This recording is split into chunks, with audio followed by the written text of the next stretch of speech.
Will the Kids Online Safety Act actually be good for kids? Let's talk about it. Welcome to the Protect Kids Online live stream. I'm CyberFareedah. I have a background in cybersecurity awareness, threat intelligence, online gaming, and other nerdy stuff. I've taken my gaming experiences and professional background to help parents like you protect their children online.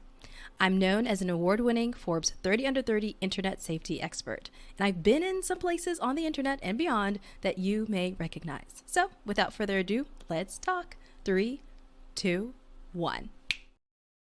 Let's get into the summary of the bill really quickly because this is going to be a comprehensive one. I'm coming from it from a standpoint of cybersecurity, privacy, and safety of children, someone who does this every single day. And we're going to chat about whether or not it's actually going to be safe for your kids. But we're first going to look at the summary from Senator Richard. I'm not going to get into the politics of it. I'm not even here for that. So we're just going to get into what it is. So the problem, of course, is that there's a teenage mental health crisis in America that we know, and we know very, very well.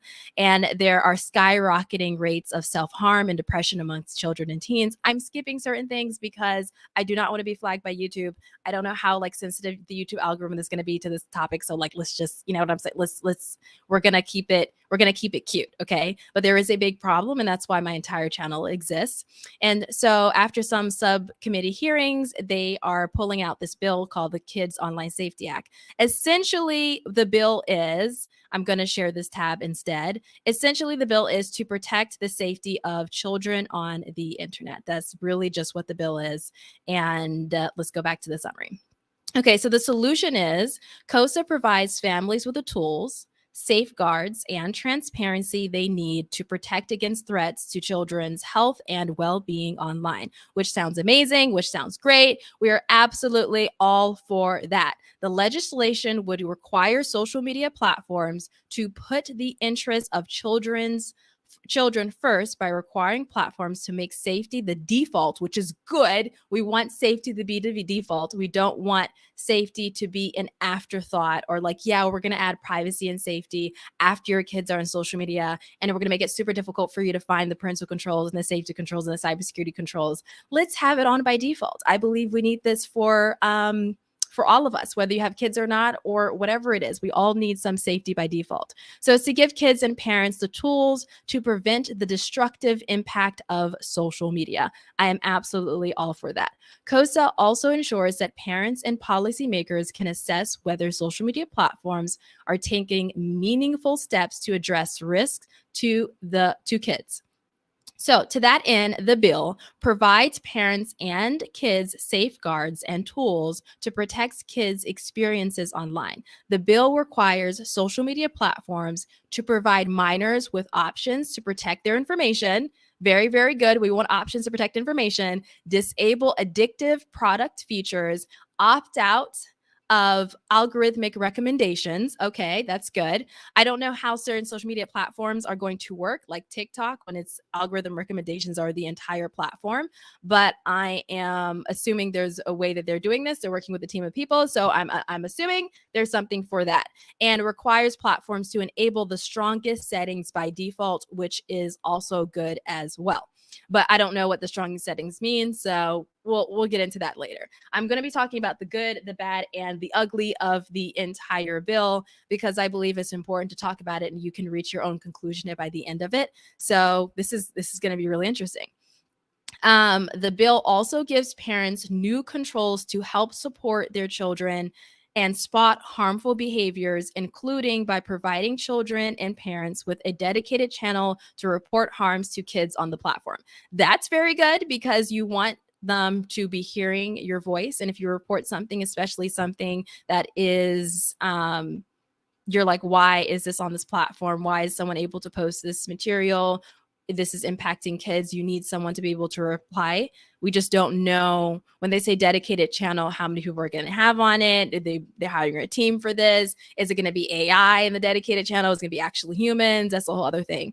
Another is the bill will create accountability for social media harms to kids. The bill creates a duty for social media platforms to prevent and mitigate harms to minors, such as content promoting of self-harm, unaliving, disorders, substance abuse, and exploitation of kids. It also requires social media platforms to perform an annual independent audit. That's good. Assessing risks to minors, their compliance with this act, and whether the platform is taking meaningful steps to prevent those harms. Those are really good. You want accountability, you want audits. That's very good.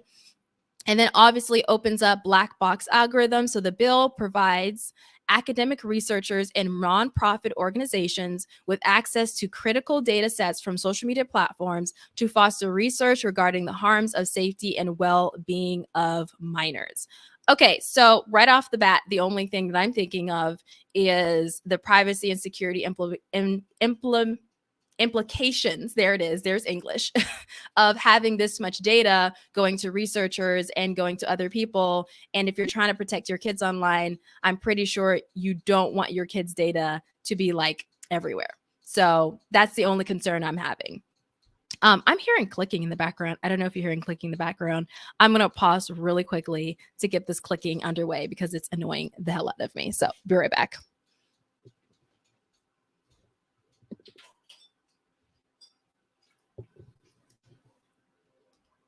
Okay, we're black. We're back. We're back. We're back. We're black too, but we're back.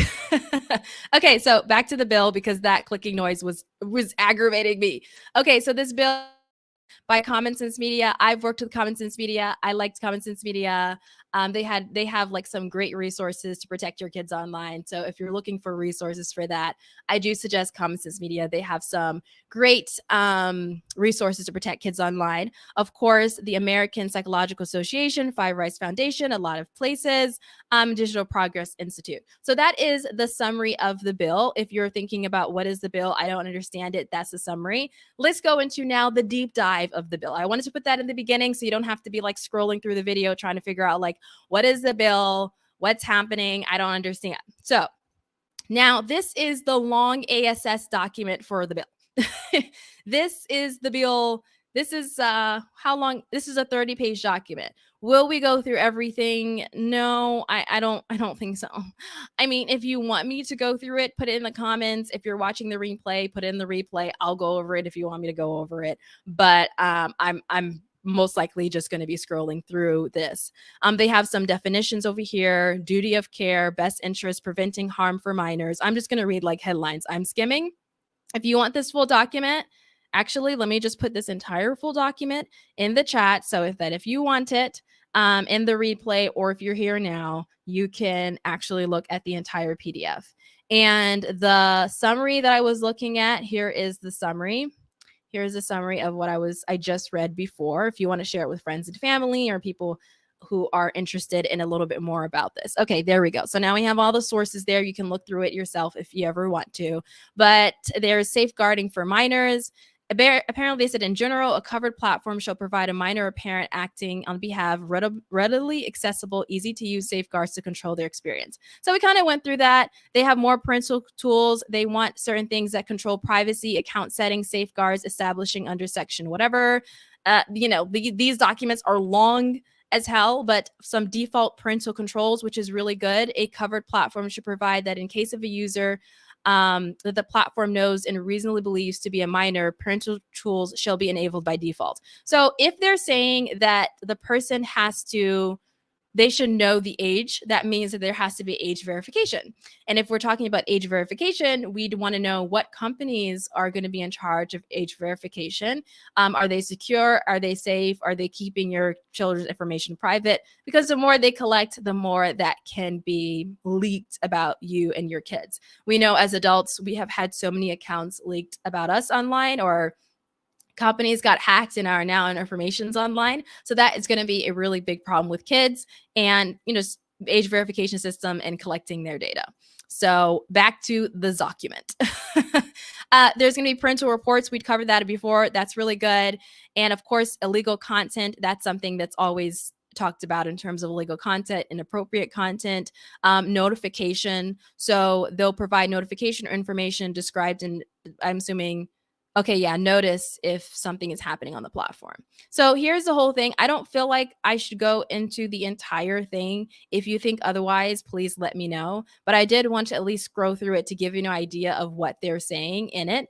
I'm so happy that they released a one pager because that's really important. They have some eligibility requirements for the researcher, which is also very good because if they're sharing information, your kid's information with random researchers, you want to know who the hell these researchers are, and where are they getting them from, and what are the verification processes for that. Okay, so they have some. Oh, great, great, great. So the director of NIST, which is the National Institute of Standards and Technology, which is a really good organization, in coordination with FCC and FTC and the Secretary of Commerce, that's very good, shall conduct a study evaluating the most technologically feasible options for developing systems to verify age at device and operating level. That's very, very good. The benefits of creating operating system level age verification system, the accuracies of system, risk to user privacy. This is really good. I'm so happy they're working with NIST because that's who they should be working with if they're collecting this much information from a security and privacy standpoint for your kids. So this is really good to see. And let's go into a little bit more around some people's concerns with the bill, some privacy organizations' concerns with the bill, and then also people who are supporting the bill and are trying to get it passed through. Again, I don't think that we need to go through every single one. So that is the summary of the bill.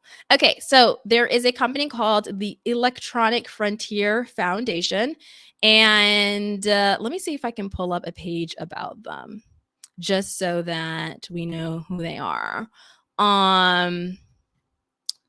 Let's see. Okay, so let's share this tab. So the Electronic Frontier Foundation is a leading nonprofit organization defending civil liberties in the digital world.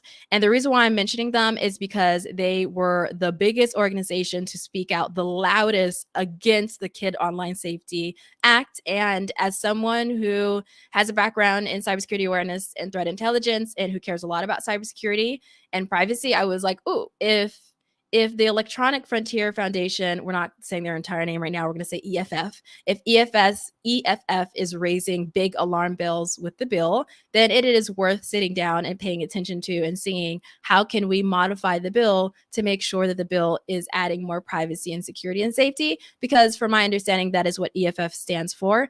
And if you know anything different, let me know in the comments. Like I don't get into the whole the P word, the politics side of things, but this is from my understanding what the organization stands for. So when they said they were like not really sure about the bill, it made me hesitate as well. And I was like, oh. And another thing that made me hesitate was just anytime these type of bills come out, is there's just a lot of questions around the nuance and holistic picture of things. And that's why I'm always like silent and careful before talking about things like this, because especially if it's going to become into law, or it's a bill, it's legislation, it's a whole thing. It's more complex than Apple coming out with a new parental control, which, by the way, if you have kids and they're on Apple devices and you want to blur out any explicit photos that are sent to them, and you want to make sure that it's harder for them to see a photo like that, then go to your screen time and look into communication safety. That's a new feature that they released, and you can use that to make it harder for your kids to get a photo like that. Unfortunately, it doesn't automatically block out explicit photos, but it does make it a little bit more tedious to get to either send explicit photos or to receive explicit photos if that feature is turned on. So Apple parents, go and turn that feature on. But anyways, it's not just as simple as a company coming out with a new parental control or parental whatever. It's a little bit more nuanced than that, because now it's going to be law. It's the law. Okay, so it's a completely different ball game. So there's a lot of more considerations that have to be involved, because it affects everything and everyone, even though anything that Apple introduced will affect anything and everyone. And there was a lot of media on that the last time they did that. But anyways, this is what the Electronic Frontier Foundation is, and they champion where's one thing they champion privacy, free expression, and innovation through impact, litigation, and policy, whatever, all of the words. Okay, all of the words. But let's go into their concerns with the bill. and I want to read through all 3 of their articles. I found 3. I only read 1. Actually, no, I read 2 of them. I didn't read the most recent of these articles. So the first article is in March. The second article was from November 2022. And the second article was literally last week. And I believe that if they have concerns about it, it's worth making a video about and talking about. So let me just shut up and get to the point of the article. And I'm going to outline some of their points. I don't believe I'm going to read every single paragraph unless you want that, then we can talk about that. Okay, so they said putting children under surveillance and limiting their access to information does not make them safer. In fact, research suggests, so this is from issues.org, that's what's coming up, and CRIN.org. Oh, I believe I read this article. They linked this article right here. It's called Access Denied, Protecting the Rights and Unblocking Kids' Access to Information. I've read this piece before. It's really well done from, let me make sure this is the one I read before. I'm on the internet saying that this is a really well done one. Yep, this was the one I read and I really liked it and I thought it was really well done. So if you want to look into that, you can. But that's what they linked in their article about the Kids Online Safety Act as a heavy-handed plan to force platforms to spy on young people, which is a very bold statement. It's very bold. Okay. So anyways, they say that research suggests just the opposite. Unfortunately, those tactics are the ones endorsed by KOSA, the Kid Online Safety Act, introduced by these senators. The bill deserves credit for attempting to improve online privacy for young people and attempting to update the 1998 Children's Online Privacy COPA, as you already know. So I agree. I'm very happy they said that they deserves credit because it does. From what I read, so far, surface level, it's pretty good. It's pretty fine. It's doing what it's supposed to do. However, there are some concerns from a security point of view that was red flagged in my head. But I didn't think as much. I didn't go too deep into it until I read this article, and I was like, you know what, this really does deserve to be amplified and having a conversation about it.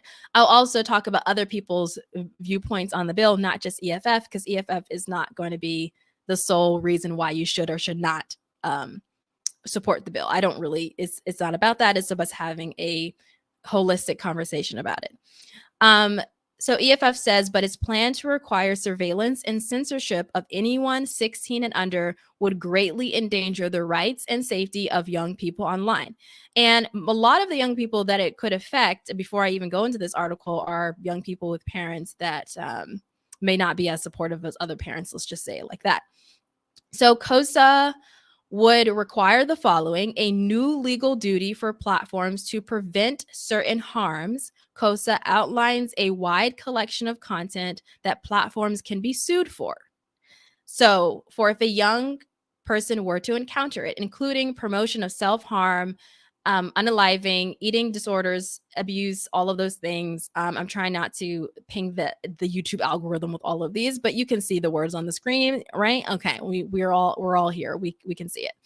And if you cannot see it, then if you're watching this and you cannot see it, I'm linking the, oh, didn't I not link this? I'm linking this here so that you can either read it or have someone read it to you, or there's a reader that could read it. So this is EFF, the deep links. Okay. Making sure this is the right link before I put it in the chat. And then, I don't want to put the wrong link in the chat. So that's the one.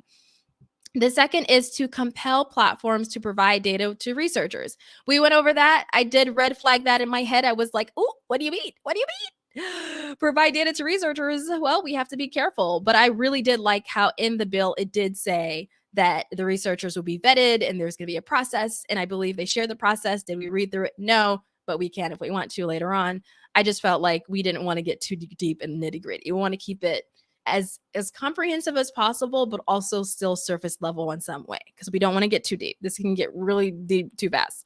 Also, in an elaborate age verification system, likely run by a third-party provider, and parental controls turned on and set to the highest setting to block and filter a variety of content. So, I mean, all pretty good from the surface level. That's good. EFF says there are numerous concerns with the plan. The parental controls would, in effect, require a vast number of online platforms to create systems for parents to spy on and control the conversations young people are able to have online and require those systems to be turned on by default.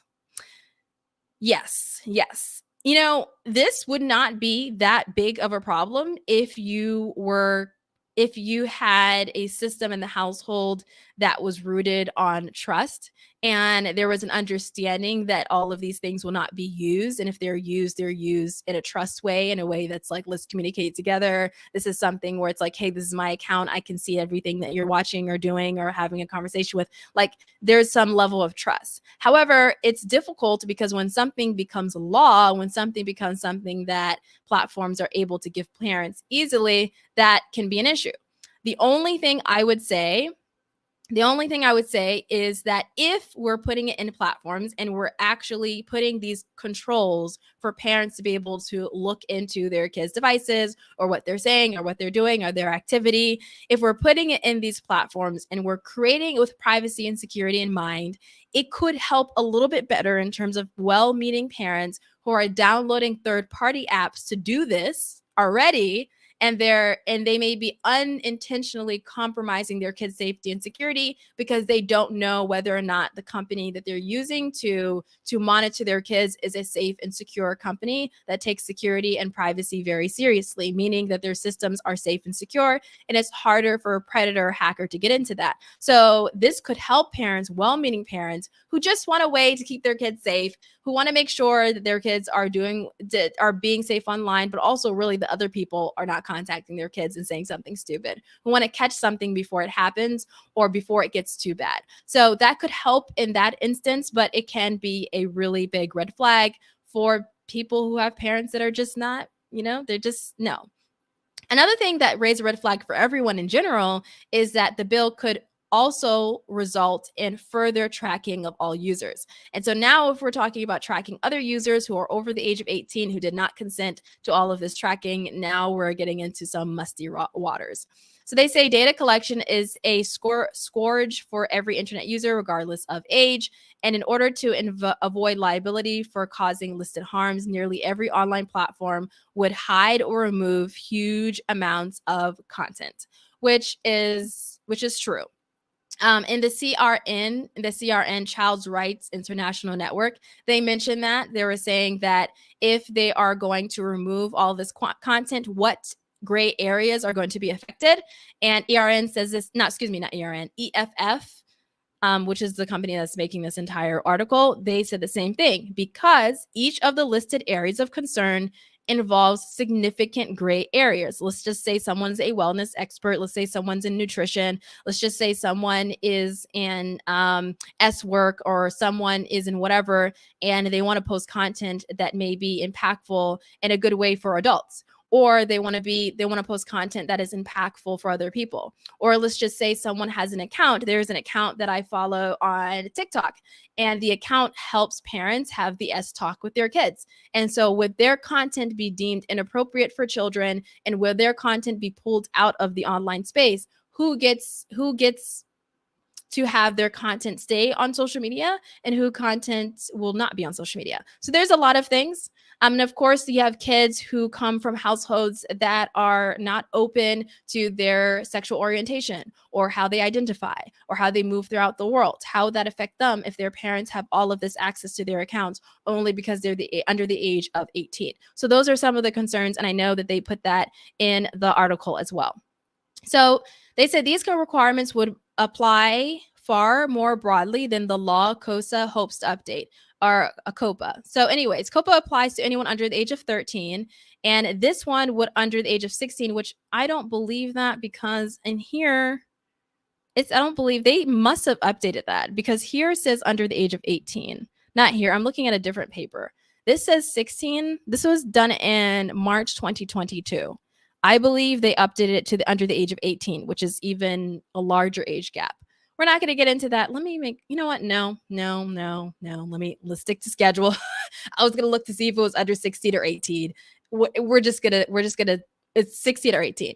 But anyways, so this under 16 age group is an age group that child rights organizations agree have a greater need for privacy and independence. This is linking to a document from the Child Rights Organization Network. Again, I put this link in the comments, so if you want to see it, you absolutely can. But yeah, they need a greater need of independence than someone who's under 13. Under 13 is a completely different audience than under 18. We're talking about children, and then now we're talking about young adults. They're children, and now they're young adults. So when you get to these 16, 17, 18, 19 age range, those are young adults. Now they're not like it's a completely different crowd. This does not say that they're absolutely no longer children. You can't be a parent. You can't parent them. No, that's completely different. It just means that their need for privacy and independence, and this is backed by a lot of research, is completely different. And I don't believe we need research to say that privacy for a 16-year-old is different than a 7-year-old. I think we can all agree, right? Okay. In contrast, the COPA's age self-verification scheme, COSA would authorize a federal study of the most technologically feasible options for developing systems to verify age at a device operating system level. That's very true. We just read that. Age verification systems are troubling, requiring such systems to hand over significant power, like we talked about, and private data to third-party identity verification companies like these companies listed. Additionally, such a system would likely lead platforms to set up elaborate age verification systems for everyone, meaning all users would have to submit personal data.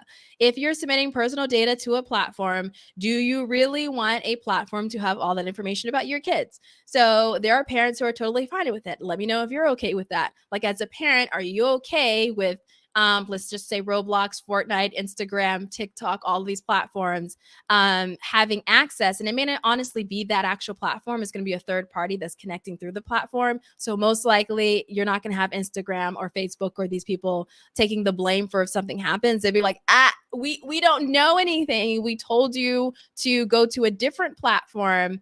And that platform takes care of your kids' information. But now that platform has your kids' name, full name, address, where you like all of the things about your kids, and you really don't want that online, most likely. But if we're having age verification systems, then that would be the case. It would be online. Okay.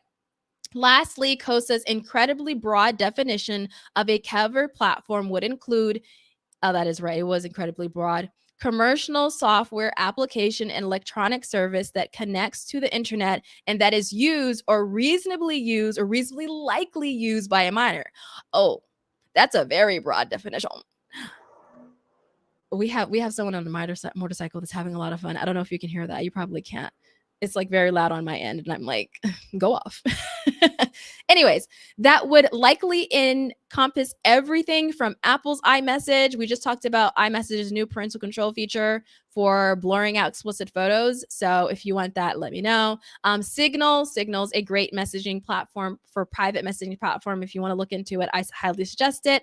Speaking of which, I probably should do a partnership with Signal in the future. We'll see. Anyways, to web browsers, email applications, VPN software, as well as platforms, of course, like Facebook and TikTok, platforms with wildly different user bases and uses. It is also unclear how deep into the tech stack such a requirement would reach. Web hosts and domain registries likely aren't intended platforms for COSA, but depending on interpretation, could subject to its requirements. Well, absolutely, because the interpretation is basically anything that's ever on the internet needs to have COSA that's applied to that. Like it's anything, because it says anything that's used or reasonably likely used by a minor.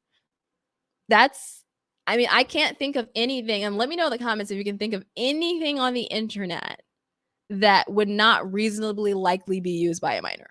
I really don't think that there's anything on the internet that would not, any application or electronic service that's not reasonably used by a minor.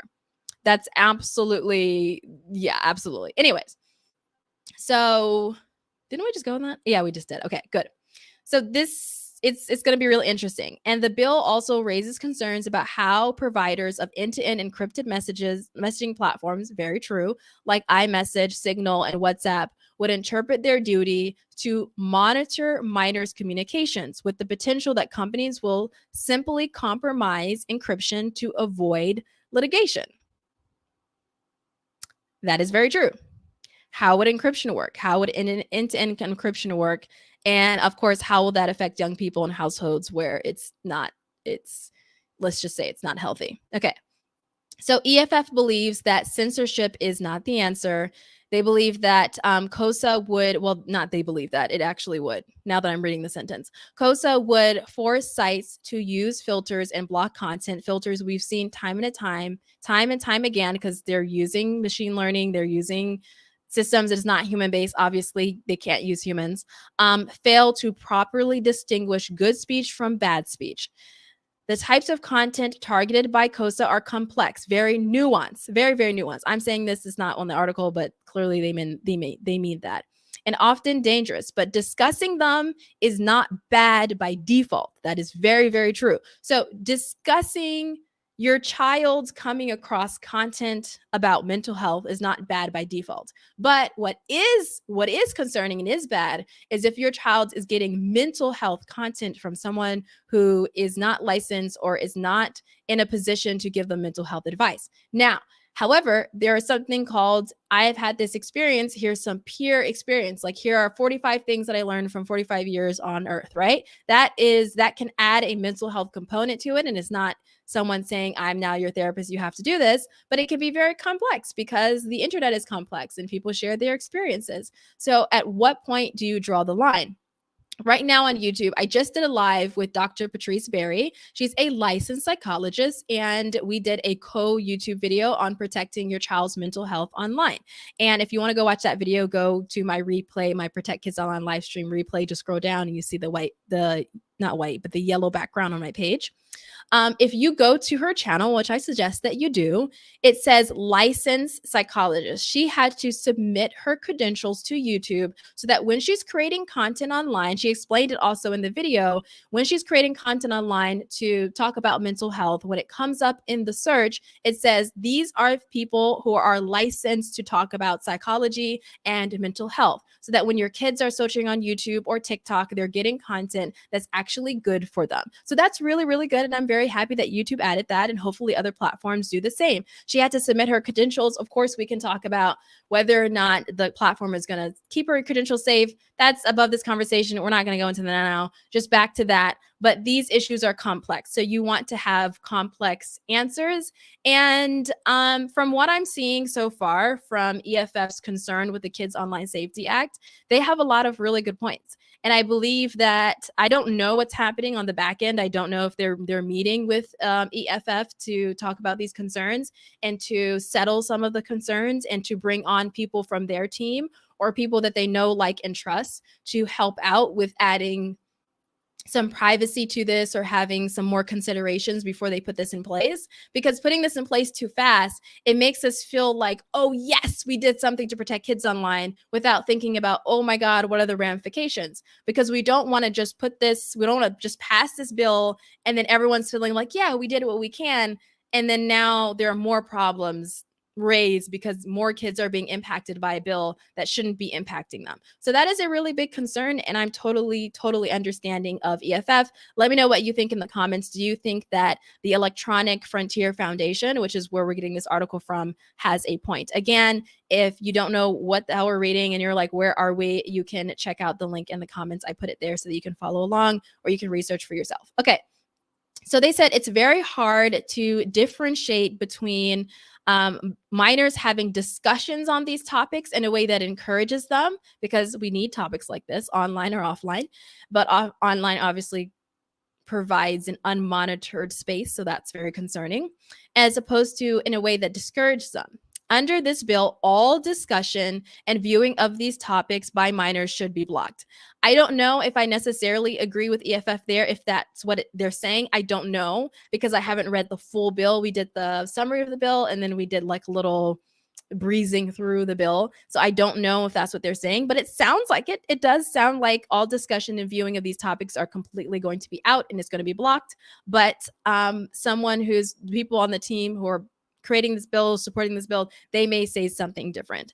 I'm neither in support or against. I like it, and I just want to know a little bit more, because I feel like there's some concerns. Anyways, so they said research exists already. This is from psu.edu. What does PSU stand for? Well, this is from the Georgia Tech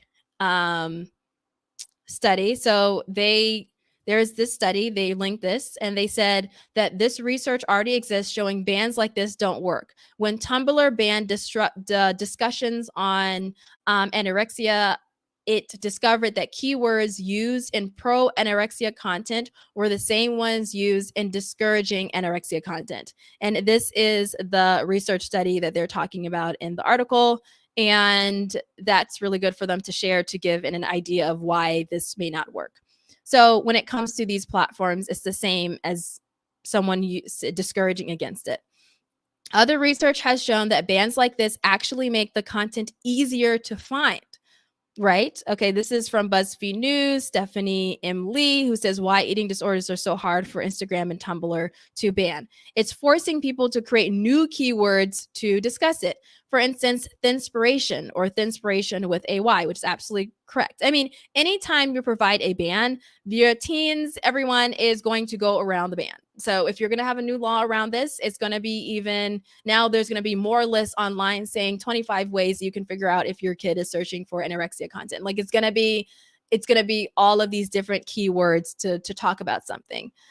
So that would be interesting to see if this passed, to see what people do to go around it.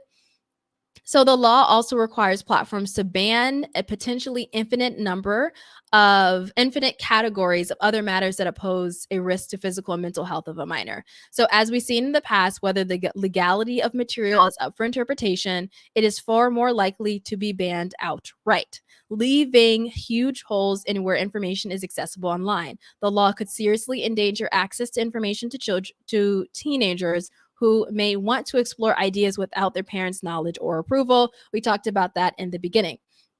So, for example, they may have questions about health by S Health, and they do not feel safe about asking their parents about it. They may want to help.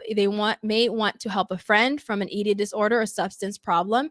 And research has shown, this is research from hopelab.org, that a large majority of young people have used the internet for health-related research. And yeah, that rings absolutely true. So they said COSA would allow individual state attorneys generals to bring actions against platforms when the state's residents are threatened or adversely affected by the engagement of any person in a practice that violates the act. This leaves it up to individual state attorney generals to decide what topics pose a risk to the physical and mental health of a minor.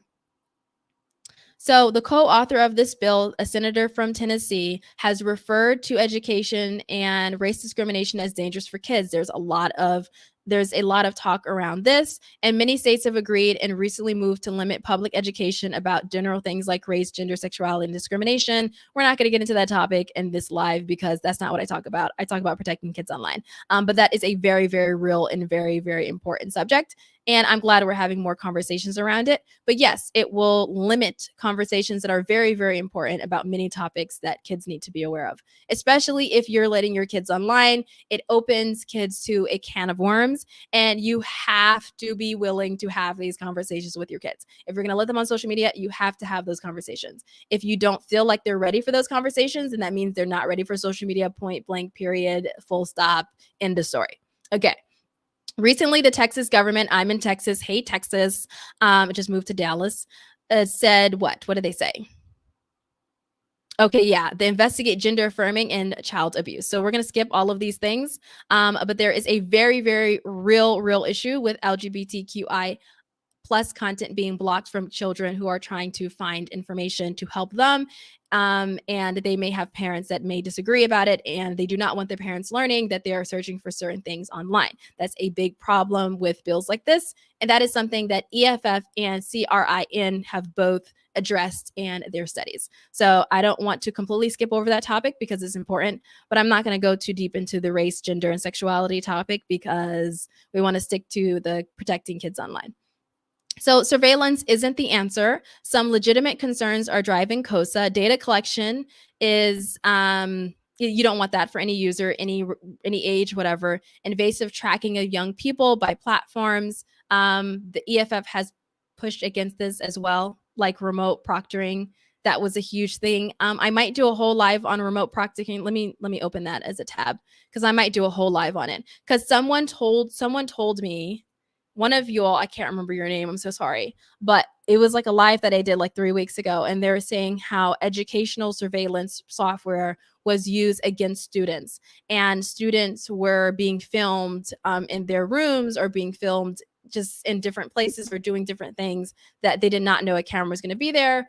And there's a problem with some of the apps not being safe and secure, and someone being able to just hack into the app and get information on you and your kids. So that's not really good. And of course, what goes on in the household when kids are being monitored from their school devices. So very important, but we're not going to get into that again.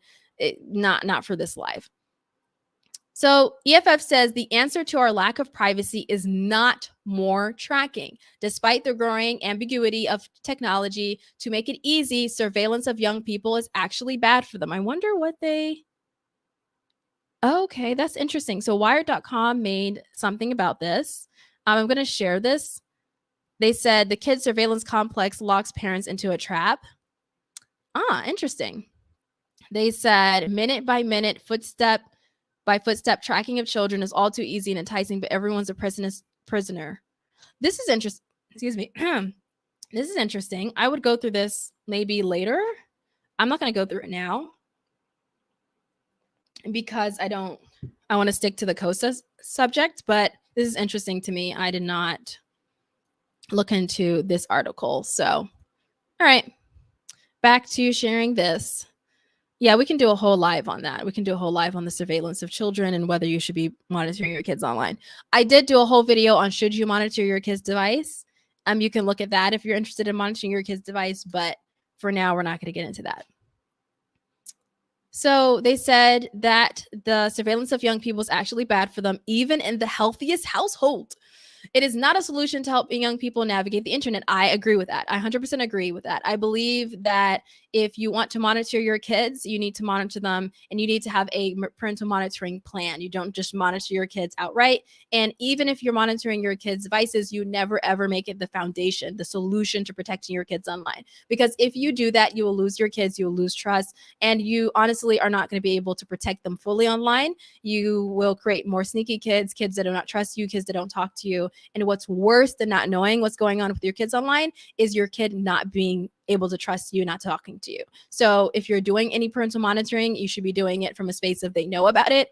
You have a plan to stop at a certain age or a certain maturity level. You're having open communication. They understand it's never about them, but it's about protecting them from other people.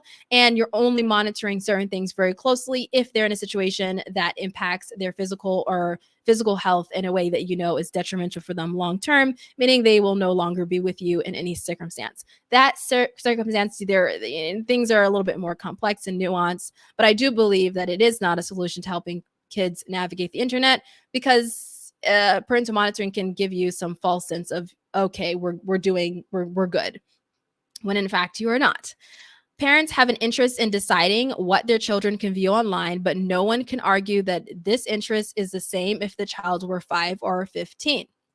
COSA would put all children under 16 in the same group. I'm still wondering. I really believe it's under 18. This was done in March 2022, from my understanding. So I really believe it's under 18, but I'm gonna have to look at the documentation for that because whatever. Anyways, moving forward. So it will hide specific content from them, and other content can be tracked or locked by parental tools. This would force platforms to watch more closely what all users do. And if we're monitoring what every user does, then no, we got a problem. Houston, we have a problem. Okay, so COSA parental controls would give parents by default access to monitor and control a person's use online, which sounds really good. Right? Because you're like, I know what's happening. I can breathe a sign of relief, like, God, I understand what's going on. But it also can provide some issues.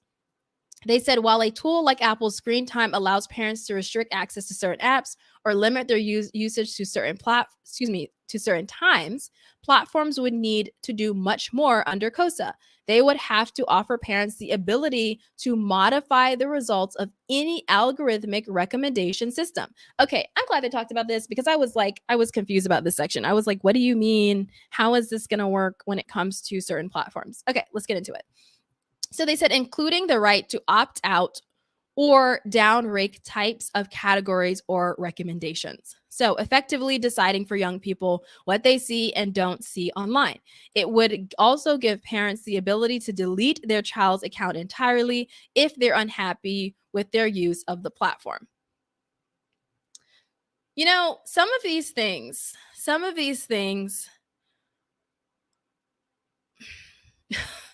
anyways, what we're back to the article. Back to the article.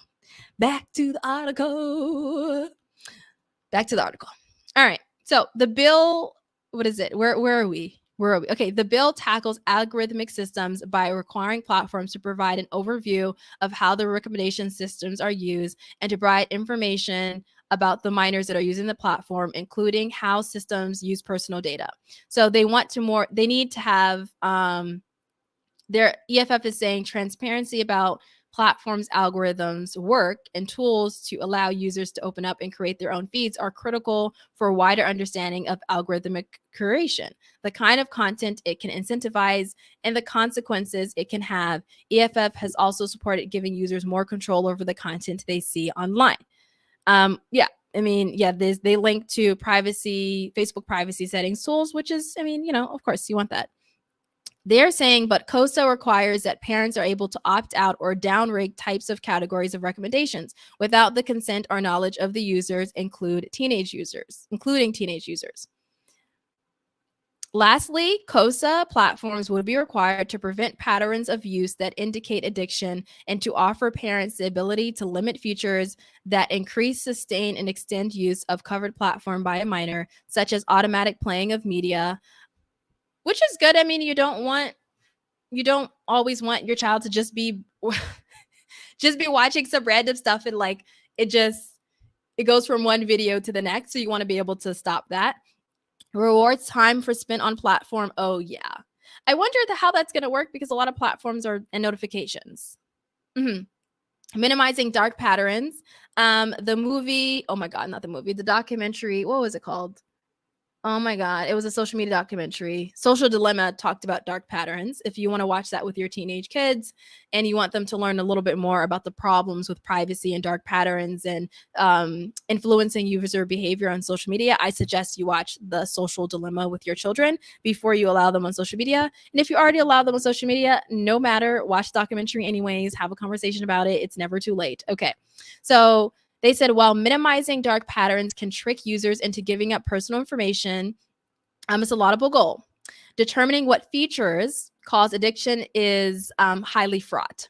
If a 16-year-old, we talked about this, if a 16-year-old spends 3 hours a day on Discord working through schoolwork or discussing music with their friends, would that qualify as addictive behavior? I do not think so. But, every situation is different. COSA would likely cover features as different as Netflix auto playing of episodes and iMessage new message notification. I feel like that's a tongue twister. iMessages new message notification. Say that 5 times fast. Okay. Putting these features together under the heading of addictive misunderstands which dark patterns actually harm users, including young people. Very true. What is addictive? What is not addictive? That's the whole thing. Absolutely. So EFF has long supported comprehensive data privacy legislation for all users, but the Kid Online Safety Act would not protect the privacy of children or adults. I believe there's a lot of concerns there. I don't know if it would completely not protect it, but it's a lot of holes. When we say privacy, they may have a point, but when it comes to the safety and security of children, it may help protect them in that sense. But if we're talking about the privacy of children, it's not giving what it's supposed to give in terms of privacy. But in terms of safety and security of some children, absolutely, I believe the COSA could benefit in some ways. But it has major, major, major gaping holes as EFF discussed here. We're going to look at many different views. We're not just going to look at EFF.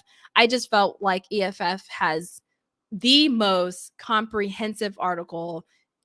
There's 3 articles on why the Kid Online Safety Act is not a good idea. And it's necessary to talk about, and that's why we're talking about them. Okay, so back to the EFF. They said the COSA is a heavy-handed plan to force technology companies to spy on young people and stop them from accessing content that is not in their best interest, as defined by the government and interpreted by tech platforms. Okay. I believe that sentence is very important to highlight for a quick minute. Okay, just minute, because at a certain point there is a bucket of responsibility that I always talk about. Okay, there is 100% responsibility on parents to protect their kids online, on parents to control if their kids are on these platforms or not. But you cannot control everything your kid does. Your kid can download something behind your back, they can get a phone behind your back, they can do so many things behind your back. You can't control everything, but you have 100% responsibility to protect them, as well as these tech companies have 100%. Oh my God, tongue twisters. I've been talking for so long. They have 100% responsibility to protect your children on the platforms that they develop. If they're going to have a platform that's social media, that's addicting, that's connecting, that's whatever it is, they must protect your children online. I believe we all can agree on that. So they have to develop the systems. They have to, first of all, build safety and privacy and security for your kids and all users, but kids in particular by default already. We shouldn't be begging for it. It shouldn't be a whole thing. It should be already there for your kids and for yourself. Now, second, the government has a responsibility to make sure that its citizens, and some of its citizens are little young citizens, right, are protected online as well. So all platforms need a way to make sure that they're getting onto the responsibility of protecting kids online. However, do we want someone other than the parents, especially parents who are well-meaning parents? We're not talking about parents that are not well-meaning, because that throws off the entire discussion. To dictate what is allowed and not allowed in your own household, because you are the parent, right? You don't want someone else to become the parent of your child. They can help, right? Laws can help, technology can help, media can help, but ultimately you are the one who's responsible for your child, and you're the one who vetoes and makes the ultimate decision. I can say whatever I want on this platform, but at the end of the day, you are the expert in your child and you decide. So do we want other people outside of you to decide and make something into a big thing that everyone has to follow, when it does not necessarily go with your belief systems? So yeah, that's something that EFF highlighted, and that was their first article. Okay, so they did a second article. This article is in November. So the first one was in March 24, 2022. And this one is in November. Quick sip of water before we keep going. All right. So this one says COSA would allow the government to control what young people see online. And this is another quick summary of what it is.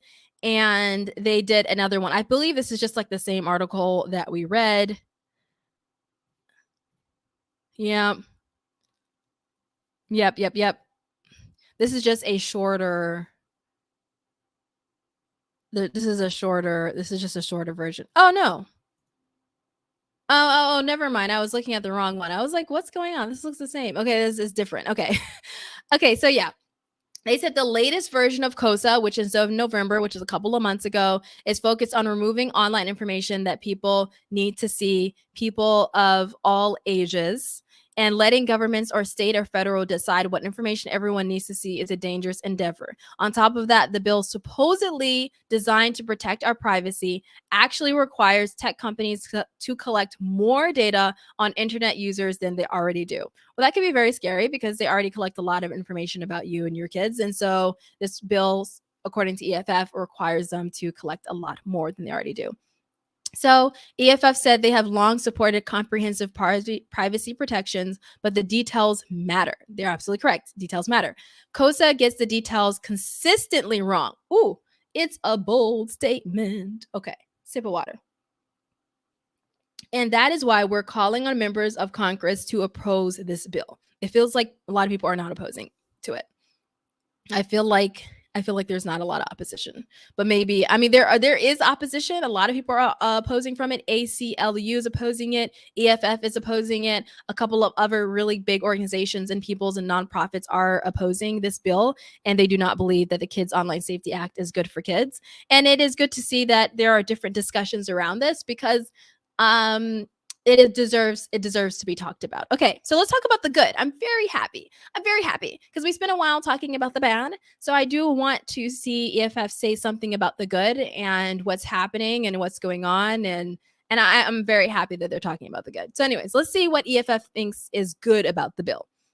So COSA is a sweeping update to COPPA, or COPA. COPA is a reason that many websites and platforms ask you to confirm your age, and why many services require their users to be older than 13.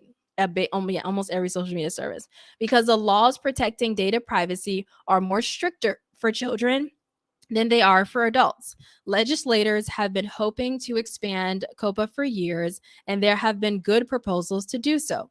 COSA, for its part, includes some good ideas. I agree. There's a lot of good ideas with COSA. No, that's why a lot of people are supporting it, because if it wasn't a lot of good ideas, people wouldn't be supporting it. They said more people should be protected by privacy laws, and the bill expands COPA, or COPPA, however you want to say it, the Children's Online Privacy Protection Act, to include minors under 16. That would do a world of good. I agree. In theory, I agree. The more people we can protect under COPA, the better. But why stop with protecting the privacy of minors under 16? EFF has long supported comprehensive data legislations for all users. Okay, they said that before, so they said, okay. Another good provision, COSA would compel sites to allow minors to delete their account and their personal data. Very good. Very good. And make it easy to do so. Don't bury it under settings. Make it easy to delete certain things, and restrict the sharing of their geolocation data, as well as provide notice if they are tracking it. Very good. Again, EFF thinks all users, regardless of the age, should have these protections, and expanding them incrementally is better than the status quo. I agree. Okay, let's talk about the bad, because look at that. That's the bad. Ooh, they said the ugly. They were not playing with y'all. They said the good, the bad, the ugly. I like to say the good, the bad, the ugly, and the beautiful, so we can round it up. Sandwich method, you know? I don't know if y'all were taught sandwich method, but I absolutely was. So the sandwich method. Let's talk about the bad. So the COSA chief focus is not to protect young people's privacy. Ooh. When we talk about a statement, that's a statement. That's a statement. The COSA is not to protect kids' privacy, or anyone's privacy for that matter. That's very interesting. Okay, let's back. Okay. The bill's main aim is to censor a bad swath of speech in response to concerns that young people are spending too much time on social media and too often encountering harmful content. They are spending a lot of time on social media, and they are encountering content that is not good for them. COSA requires sites to prevent and mitigate mental health disorders, which, I mean, you can't prevent it, but you can mitigate it, including by promotion and exacerbation of self-harm and disorders and abuse and all of that. Make no mistake, this isn't a requirement that platforms censor content. This sweeping set of content restrictions wouldn't just apply to Facebook, but it will apply to other platforms like we talked about before, VPNs, all of the other things. A huge number of online services would thus be forced to make a choice over filter to ensure no one encounters content that can be construed as ambiguously harmful, and raise the age limit for users to 17. Most platforms would raise the age limit to 18. But yeah, like they said, many platforms may just do both. That would severely impact content online, though, if you're going to over filter. That's gonna be very interesting for people who create content online, for content creators, which is I'm a content creator, but my content doesn't really fall under. It's not much of a gray area at all, to be honest. So in that sense, I'm lucky. But a lot of people have some gray area content, not in a gray area in terms of morals, but gray area in terms of censorship online. Let's be clear about the dangerous consequences of COSA censorship. Under its vague standard, both adults and children will not be able to access medical or health information online. This is because it will be next to impossible for a website to make a case-by-case decision on whether the content promotes self-harm or other disorders, which one provides necessary health information and advice to those suffering from them. This could impact children in different familial, social, financial households and or other means to obtain health. Or they'll obtain health information otherwise. So they said that research has shown that a large majority of young people have used the internet for health related resource. We saw that before.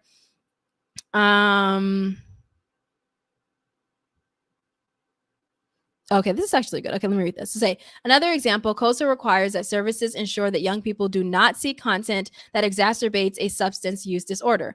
On the face of that, that might seem fairly simple. I mean, everything on this bill feels very, very simple. Like, of course, we can do that. But then when it comes to it, you're like, well, how do you do that? How is this actually done? Okay, just delete the content that talks about abuse, use, or hide it from young people. How do you find and label such content? Put it simply, not all content that talks about abuse and the drugs exacerbates their use. That's true. It can just be educational. There's no realistic way to find and filter only that content without also removing a huge swath of content that is beneficial. I agree. I don't see there's a realistic way. I don't know if I can say there is no realistic way, but I do not see that there's a realistic way to actually do this. And it would be interesting to see how this pans out because I just don't know how that could, you know what I'm saying? Okay. So they have certain medication that people can talk about. It can either be used as promoting self-harm or because it can reduce the potential danger of an overdose, or it can be used as self-information. The COSA's vague standard means that a website owner is in a better position legally if they remove that information, which avoids a potential claim later that the information is harmful. That'll also reduce the availability of important and potentially life-saving information online. COSA pushes website owners toward government-approved censorship. That's a whole other discussion, but it is one of their main points.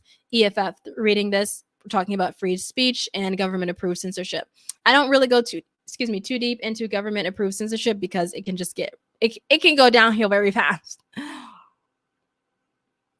But that is something that you want to think about.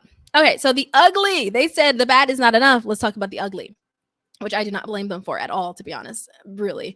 To ensure that the users are the correct age, COSA compels vast data collection efforts that perversely result in an even greater potential privacy evasions. So COSA would authorize a federal study on creating a device or operating system level verification system, including the need for potential hardware and software changes. The end result would most likely be an elaborate age verification system run by a third party that maintains an enormous database of all internet users' data, which is going to be interesting who they choose for that. But we know already some companies that do that, and that's most likely who they're going to be choosing for this because they already exist. Many of the risks of such programs are obvious. They require every user, including children, to hand over personal data to a third party to simply use the website. And if that user ever wants to see beyond, if that user ever wants to see beyond the government's parental controls, right? Because they're saying, basically what they're saying is that this bill makes it so that the government is providing parental controls for you and your kids, and not you deciding parental controls for you and your kids, which, their points are being made. Okay, so moreover, the bill lets Congress decide what's appropriate for children to view online. This verification scheme could make it much harder for actual parents to make individual choices for their own children, because it's so hard to differentiate between minors having discussions about these topics in a way that encourages them as opposed to a way that discourages them. The safest course of action for services under this bill is to block all discussion and viewing of these topics by children. If COSA passes, instead of allowing parents to make a decision on what young people will see online, Congress will do it for them. A recent study on attitudes towards age verification. What study is this? This is from, I don't know what study this is from. Okay, is this from Fuzi? Because Fuzi surprised. Interesting. Okay. Because I was like, Fuzzy supports this bill, and Fuzzy is a great organization as well. They have some really great things. That's the Family Online Institute, Safety Institute, and we'll be looking at their website as well for their commentary on this because they support the bill, and I do want to see what they say about it. So this is just me going through all of the people who support and do not support the bill, so that you can make an informed decision for yourself as a parent on whether or not this is good for your kids. So a recent study on attitude towards age verification showed that most parents are willing to make an exception or allow their children to bypass age requirement altogether, but then require direct oversight of the account or discussions about how to use the app safely. Yes, that's true. Many also fudge the numbers a bit to ensure that websites don't have specific birthdays of their children. That is true. A lot of parents will do that. So, with a hardwired national age verification system imagined by COSA, it would be much harder, if not impossible, for parents to decide for themselves what sites and content a young person can encounter instead of the algorithm will do it for them. And then, of course, as a parent and then as an adult, do you want a company, the government, a company, a tech company to know exactly who you are and exactly every single thing you thought of is connected directly to your ID. So every single search history that's ever imagined that you ever done is connected to your ID, and that's just a little bit more difficult to remain anonymous online. So, and that's one of the concerns they put in there. Okay. So they said that COSA also fails to recognize the reality that some parents do not always have their best interests in mind or are unable to make appropriate decisions for them. Very, very true. You have to be very mindful of that. Those children suffer under COSA's parental regime.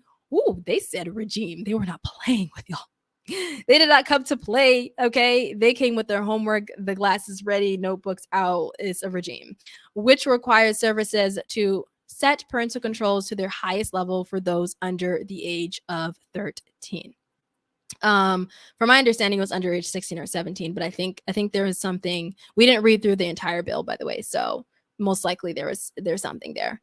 I might read through the entire bill, but I felt like reading these articles, looking at the summary of the bill and reading these articles is just much more insightful than going through the bill. But I might go through the bill again at the end, to be honest, because it's worth putting it in the live. So then if you want it, you can have it. COSA says it's a poor substitute. Excuse me. EFF says COSA. COSA would never say that about themselves. Okay. COSA said, no, we are on self-love train. EFF is saying, no, we have concerns because COSA is a poor substitute for real privacy online. COSA's attempt to improve privacy and safety will in fact have negative impacts on both. Instead of using super powered age verifications to determine who gets the most privacy and then using that same determination to restrict access to a huge amount of content, Congress should focus on creating strict privacy safeguards for everyone, real privacy protections that prohibit data collection without opt-in consent address that concerns about children's privacy while rendering age verification unnecessary. Let's read that again because I slipped up. So real privacy protections that prohibit data collection without opt-in consent, address the concerns about children's privacy without needing age verification systems. Okay, so Congress should get serious about protecting privacy and pass legislation that creates strong, comprehensive privacy floor without robust enforcement tools. So we know what EFF feels like because they're a big privacy organization. This is FUSI, the Family Online Safety Institute. I went to their conference a couple of months ago and it was amazing. It was great. I met some amazing people who work in this space. And they did a 2022 research report talking about enabling safer experiences. And I met this is the CEO and founder, Stephen, Stephen. I can't always remember how to spell people's name. I think it's Stephen. Yes, Stephen. I met him. He was really kind and nice. And that's his quote on here. And they just did a whole survey on protecting kids online and age assurance and all of that. That's what this study mentions. Okay, so the last article is just a couple of days ago. And actually, I did not put this in the chat. So the second article that we read was from EFF. Oops. That's the article that we just read. Okay, so this one that we're going through now, is called the Kids Online Safety Act is still a huge danger to our rights in online. So I'm not going to read this whole full thing again because we spent a lot of time with the EFF, and I want to make sure that we're looking at other organizations as well. But they said that Congress has resurrected the COSA, and it will ensure surveillance and restrict access to platforms. It was introduced in 2022, but failed to gain traction. And today, its authors are reintroducing it with slight modifications. Okay. So, though some changes were made in response to over 100 civil society organizations, as they should, because there were a lot of concerns with the bill. This is what they were talking about. This is a coalition letter on privacy and free expression threats in the Kids Online Safety Act. This was in November 28th, 2022. And all of these organizations, let me see if there's any organization I can see. American Libraries, the CLU, American Atheists, Black and Pink National Center for Democracy and Technology, the Community of LGBT Centers, Defending Rights of All of These People, Equity Texas and Michigan and New Mexico, Fight for the Future, Freedom from Religion Foundation, Free Speech Coalition, all of these people, Loyola University, Law, the LGBTQ Technology Partnership, Louisiana Trans Advocates, all of these people signed and said that the bill needs to be rewritten. And I'm very happy. The Yale Privacy Club came out as well, or excuse me, Privacy Lab came out as well and said, nope, there are some problems with this bill. And so this is the letter that they wrote. And I'm happy that they wrote it because as someone in cybersecurity and privacy, there were a lot of things about this bill that it just made me feel like, ooh, that's not something I can easily, quickly support without thinking about that. And they would need to change a lot of different things. But I do love what they're trying to do. And I think that I know this is a very important topic because I literally talk about this every day. So clearly I think about it a lot and I care about it a lot. So they said that they introduced it with slight modifications. I was wondering if they modified it. So actually, I did not plan to look through this article, but we're actually going to look through it and then we're going to end with the actual thing because I want to do that as well. But we're going to go over this article. And the reason being is because I was wondering if they changed anything. I did not know if they changed everything. To be honest, I read about this before. I did a little bit of research before, but I wanted to do the deep dive with you. And then I'm going to make shorter content on my Instagram. I'm at CyberFareedah on Instagram and I make a lot of content about this. And I'm going to make like some more videos on this topic on my Instagram. If you're not following me, here's my Instagram. Where's my Instagram? Okay, yeah. Anyways, here is my Instagram, and I will be doing some videos on this topic. So I just posted about the Kids Online Safety Act. I will do some more short form videos. So if you want like the short form version of what we're talking about, and you want to know a little bit more about this, I will be posting a lot more information on my Instagram about this, but I did not know that everything was already updated a little bit. So that's pretty good. And we are going to go into some of the updates. This is meant to be a comprehensive conversation and deep dive into, is the COSA bill going to actually protect kids online? So back to this. They did some slight modifications, which is really good. I wondered if they did that. Happy they did that. Though some of the changes were made in response to over 100 pressed that by accident, civil society organizations and LGBTQIA plus rights groups' criticisms over the bill. Its latest version is still troubling. Today's version of COSA would still require surveillance of anyone 16 and under. It would put the tools of censorships in the hands of state attorney generals, and it would greatly endanger the rights, safety, and young people online. And COSA burdens will affect adults too, who will most likely face hurdles in accessing legal content as a result of the bill. And they would have to submit their information and all of that online in order to get access to certain things to prove that they are over the age of 18. So it still requires filtering and blocking of for legal speech. And attorney generals will decide what content is too dangerous for young people. And COSA would still lead with age verification on their platforms. And they say there are better ways to protect the internet. Let's go into that because I just skimmed the whole thing because we went through like a whole hour of that. But and it was a very important topic, so I'm glad we went through it. But let's go into what they think there are better ways to fix the internet. They say, while we appreciate the lawmakers who have responded to concerns raised about the bill, we appreciate them as well. Its main requirements that platforms must mitigate in complex issues that researchers don't even agree that platforms are responsible for, this is an NPR article, in the first place will lead to more siloed and censored internet. We also stand by our previous criticisms of COSA. We just read that unreasonably buckets all young people into the same category. I agree. And it requires surveillance of minors by parents. They remain troubling aspects of the law. Yeah, when we get to things in the law, like what parents do in their household is completely different than when something becomes the law. There is no question that some elements of social media today are toxic to users. Absolutely, especially young users with developing brains. You cannot, like, it's very important. Companies want users to spend as much time as possible on their platforms because they make money. And these ad sales are fueled by data collection. EFF has long supported more stronger logs and more comprehensive data collection, in part because it can open the field for competitors in today's social media options. That's beyond the scope of our conversation.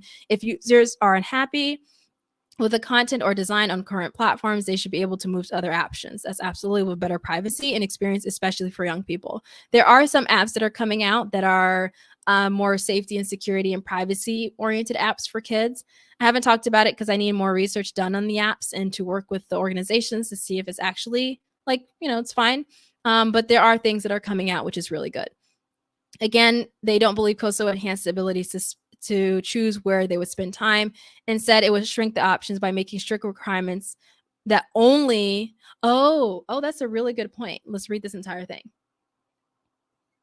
COSO would not enhance the ability of users to choose where they spend their time. Instead, they would shrink the number of options by making strict requirements that only today's largest and most profitable platforms could follow. Very good point. It would solidify today's big tech giants while forcing them to collect more private data on users. That's a very good point. It would also force them to spy on young people, and it would hand government the power to limit what topics they can see or discuss online, which is, something that's concerning. It is not a safety bill. It is a surveillance and censorship bill. Please tell your senators and representatives to not pass it. So that's the last thing from EFF. What is this? This is the thing. Okay, yep. Let's see what I wanted to talk about. Okay, so Byyyeee did something, the Family Online Safety Institute, and they talk a lot about protecting your kids online. They have some conferences and resources for parents that are really great. You should check it out. So Byyyeee made this. Let me make sure it's appearing on your screen well. Okay, yeah, cool. So Byyyeee has something called What You Should Know About the Kids Online Safety Act. Yeah, I think that's big enough. That's definitely big enough. It's good. Okay, so this is what you should know about the Kids Online Safety Act. Let me do that. Put that over there. Okay. So this is a legislative focus on online safety. It's a continuation. So they say if the bill is passed, it would have an impact around the world. It would apply to all websites and apps that are used by anyone or likely anybody under 17 years old. Okay, that's what I thought. Okay. Because I really was like, I feel like it's under 18 years old. It's like anyone under 18. So 17 and under, it would apply to them. This is from Byyyeee, who's one of the biggest supporters of the bill. And this is, I don't know when they made this. I don't know when this was published, though. That's the only thing. Oh, February 2022. Okay, maybe they changed it again. Maybe it's under 16, but they say under 17. I'm going to go with anyone under 18. It's from 17 under. Okay. Oh, I understand. It's saying the same thing. They're saying under 17, which means 16 and under.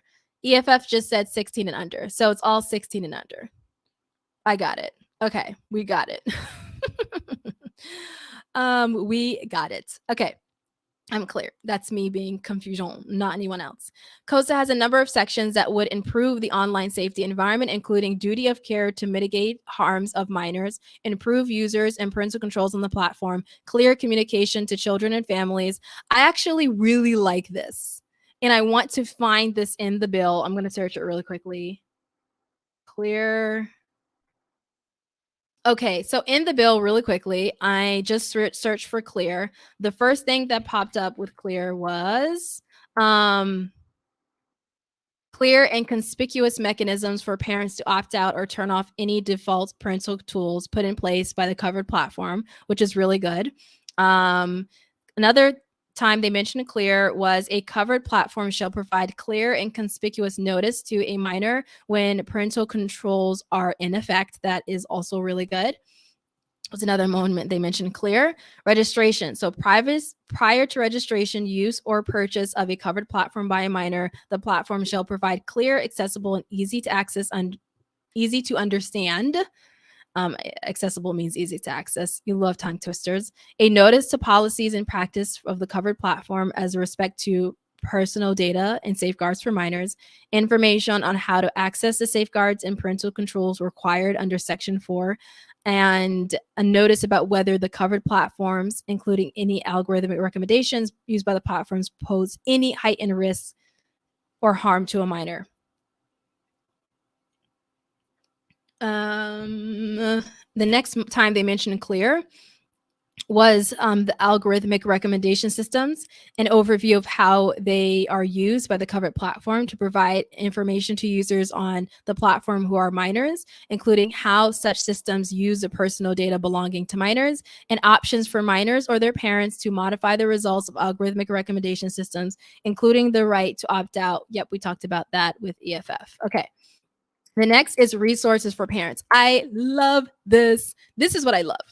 The other things are like, but I've been talking about this a lot in terms of better resources for parents to protect your kids online. It's insane that we need more resources and more accessible resources and more easy to use and very quick resources to protect your kids online. So this says a covered platform, this COSA, this is the bill, this we're talking about, we're looking at the official document, shall provide to minors and parents clear, accessible, easy to understand, and comprehensive information in prominent location regarding its policies and practices with respect to personal data and safeguards for minors, and how to access safeguards and parental tools labeled under Section 4. And then, of course, for market research, the FTC, in coordination with the Secretary of Commerce, should establish guidelines to conduct research and focus and all of that. But that's where they mentioned,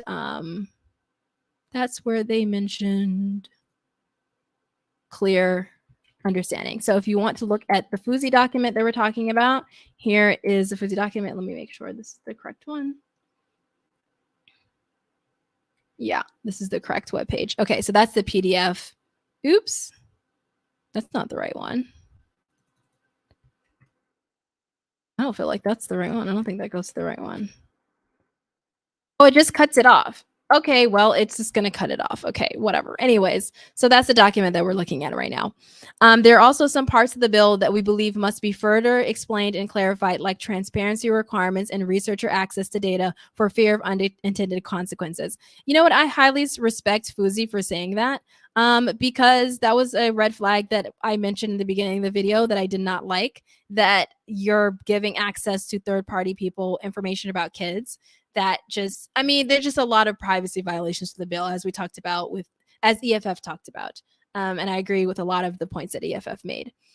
So it's a good thing for platforms to be required to act in the best interest of minor. Safety by design is a tide that raises all ships, making products safer for everyone, not just minors. Exactly what we talked about. The bill calls for a general duty to act on the best interest of minor, and also specific duty of care for platforms to prevent and mitigate the harms associated with content featuring self-harm and other disorders and abuse and harassment and exploitation and illegal products. These are exactly the type of harms that we should be mitigating and reducing youth exposure to offline and online. I agree. User and parental controls offered by online platforms can be very effective at creating a safe online experience for children. I agree. I always say, always use the parental controls available to you by the online platforms before you even think about third-party parental controls. Third-party parental controls can be really good and really amazing, and shout out to the companies that are doing it well and great, but you want a company that prioritizes security and privacy and safety, and not just any company on the internet that says, hey, download my parental control for free, we will protect your kids online, because you don't know the company, you don't know their privacy and security circumstances, and will they actually protect your kids online. Okay. User and parental controls offered by online platforms can be effective at creating a safer online experience for children, especially when they're effectively communicated. FUSI's recent research in 2021 and 2020 examines how these tools work in practice and offers insight from real adults and young people and how helpful they are. I'm actually going to look at these studies a little bit later. I think that's pretty cool. let's see, while also exploring ways to improve awareness, while offering and clearly communicating parental controls can increase safety in the online environment. It's also important to educate parents and guardians for the best practices in using them, which is why my page exists. So Fuzi has a page on how to be a good digital parent resource. You can check that out, a guide for families on how to balance engaging with your kids and setting up reasonable boundaries. Let me open that. There's like a good, yeah, there's some good digital parenting guides. So that's pretty cool. Okay. All right. Dun, dun, dun, dun, dun, dun, dun. And encourage family discussions.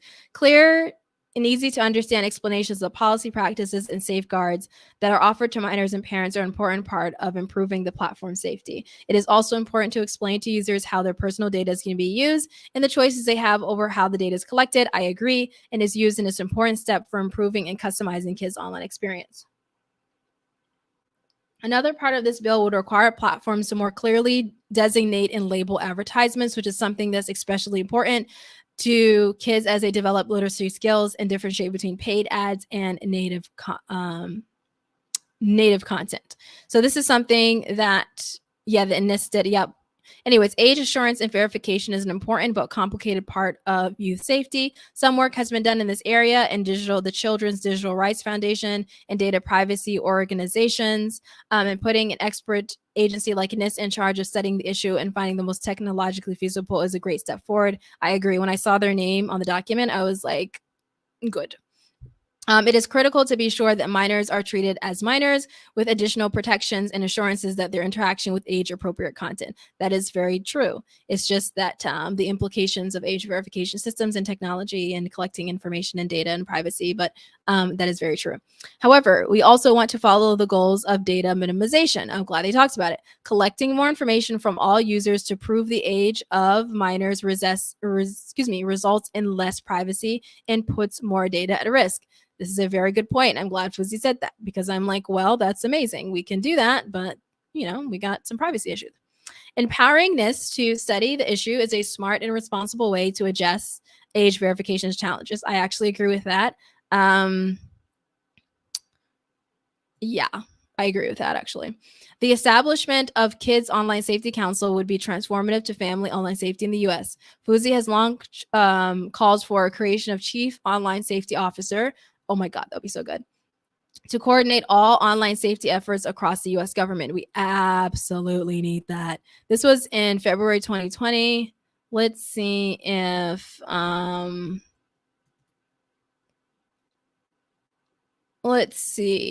if they have. Nope. Chief Online Safety Officer. Yeah, no, this is Chief Online Safety Officer is more like Microsoft. Microsoft is written all over Chief Online Safety Officer, which is interesting. Anyways, yeah, it would be great to have that. With representation, a diverse council of experts with representation from parents, health professionals, industry agencies, regulators, and children themselves is a significant step. Oh yeah, hell yeah, that would be amazing. That would be great. That's like perfection. There are also sections of COSA where we believe more information is needed to assuage fears about unintended consequences. I agree.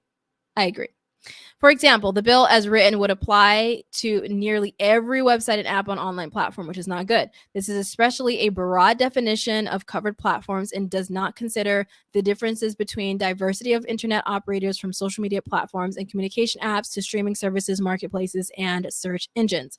Instead of attempting to regulate the entire internet in one bill, I agree. A much more targeted version may be better to prevent online harms specified in this bill. I agree. Legislation will also require platforms to publicly publish an annual report of the platform's potential harm to minors based off independent audit. Transparency is a good thing and often the first step towards accountability. However, it remains to be seen how such audits and reports will preserve both the privacy of individual users and internal platform operations. Yes, audits and reports are really good. It's good to have third party, but who is the information going to? How are you protecting their privacy? Very good point. The bill language focuses on harms to minors, including algorithmic amplification of content and other platform policies. But the questions remain about what this would look like in practice. Similarly, more information is needed about what independent researcher access the platform data would entail. I agree. The bill seeks to allow researchers associated with colleges, universities, and nonprofit to access the platform data that is in public interest. The NTIA administrator would have broad authority to set up the process of approving resources to have researchers to have access to the platform data. Public interest research into harms that children face on platforms is certainly important, but questions remain as to who would have access to the data, how personal and sensitive the data would be, and how exactly the process will work. If this goes through and we do not address these privacy issues, this is not Fuzzy saying this, but if this goes through and we don't address these privacy issues, it's going to be a sugar honey iced tea show. Which is let's just say that it's going to be a sugar iced tea show in terms of kids' information. It's going to be in for privacy, and because a company will get hacked. Everything can be hacked. Okay, anything. Any of us can be hacked. You can be hacked. I can be hacked. Companies be hacked. People get hacked all the time. But when a company has this much access to your children and their thoughts and their feelings and what they search and what they message and what they do, problems will arise. I suggest you check out my video on my channel called Parents Don't Download These Apps, because we're not getting into this discussion, but there's problems. There's problems, and we should address them.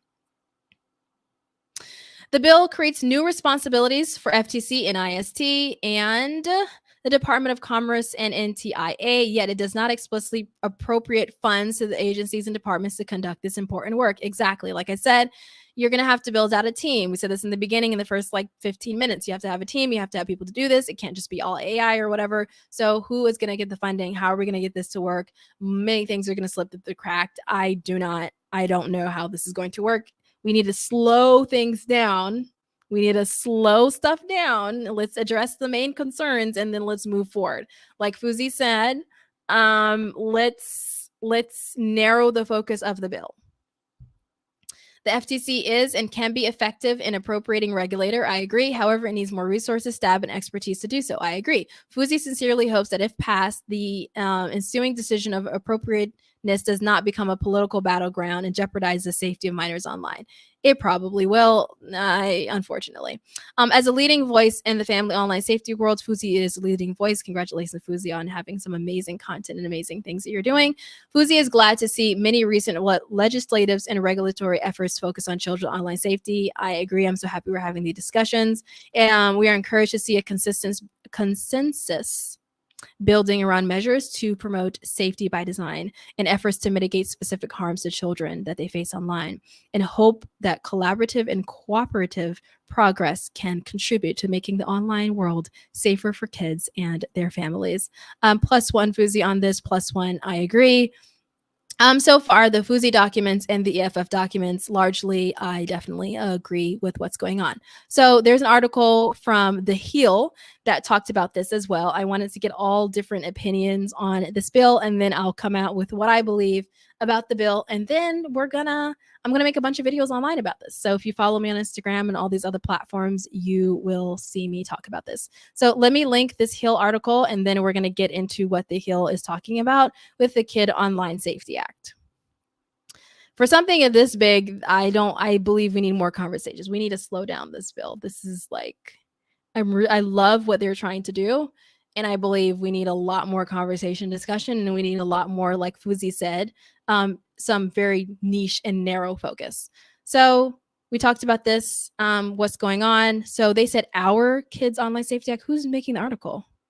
Oh, this is by Richard, the senator for, I can't remember what he's the senator for. I can't remember. Was it Tennessee? I don't even know. Let me not say anything. Let me not say anything. So that's why he said we, because this is by the person who introduced this bill, and Marsha. Oh, this is Connecticut. Okay, yeah, Connecticut and Tennessee. Okay, good. Awesome.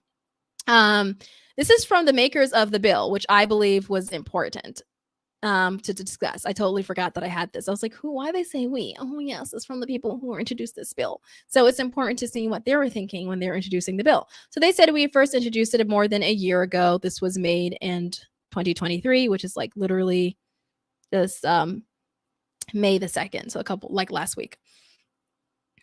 and reporting on exposed on how online platforms put profit over kids' safety. That is true. They're putting profit over everyone's safety, but kids are affected and most. Thanks to damning whistleblower evidence, yes, the world's firsthand saw what Facebook Law knew and hid, and is knowingly driving toxic and addicting, dangerous content at young people to maximize its profit. Social media can have many positive benefits, I agree, and it can forge supportive communities, be a helpful resource, and foster creativity. But Facebook knew that young people often feel worse because of social media, knew that its product leads to a lot of things like depression disorder, and instead of addressing the problem, it covered it up because the pain makes them more money. We held a series of investigative hearings. We called big tech executives. They were like, in Congress, we typically disagree with colleagues across the aisle, but we all agree here for a need for change. After 5 hearings and a consultation with stakeholders, we drafted the Kids Online Safety Act. Very important bill, and we all should be talking about it. Okay, so they talked about a lot of things that we already talked about before. They said we know companies can make these changes. In fact, Europe and many similar reforms are added already in law. Platforms can do it. We'll talk about other solutions. I'll make other videos. So if you're interested and you like this topic, I'll see how well it performs over time. And I can make a whole video on the other bills that are passing through, the California one, things in Europe, what's going on in different places. So it'll be interesting.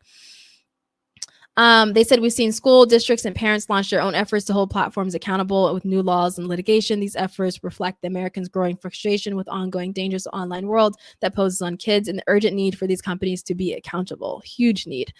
So dozens of parents and advocates came to Washington, D.C. Okay, thanks to their effort. Okay.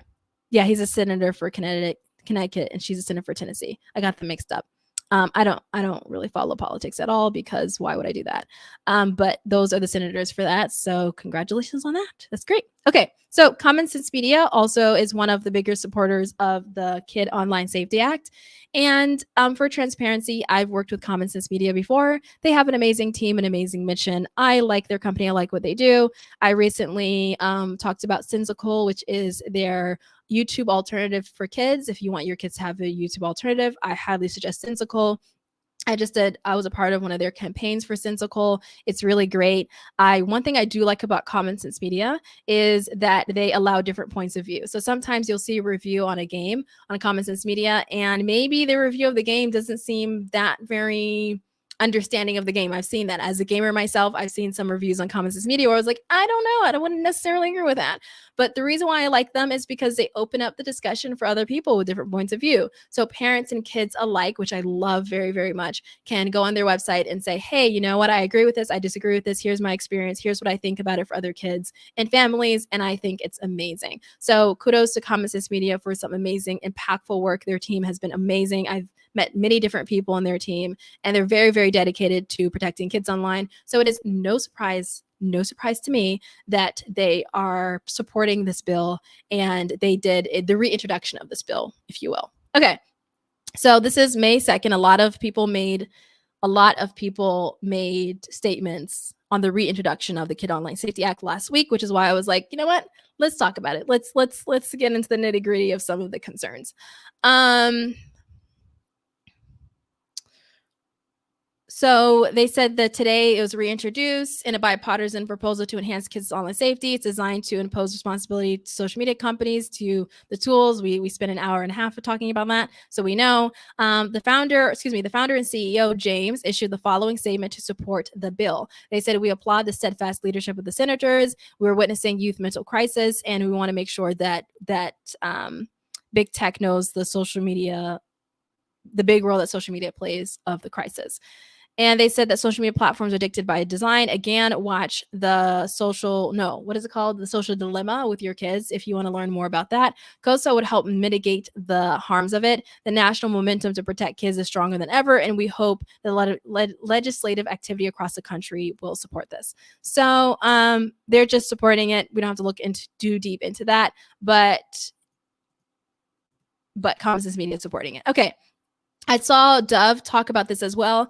I thought it was very, very smart for Dove to talk about kids' online safety. Like, very, very smart. They're taking the angle of helping kids with their confidence and how they look online. There's a lot of research and reports of teens and girls on social media, especially girls, little girls on social media, comparing themselves with other people.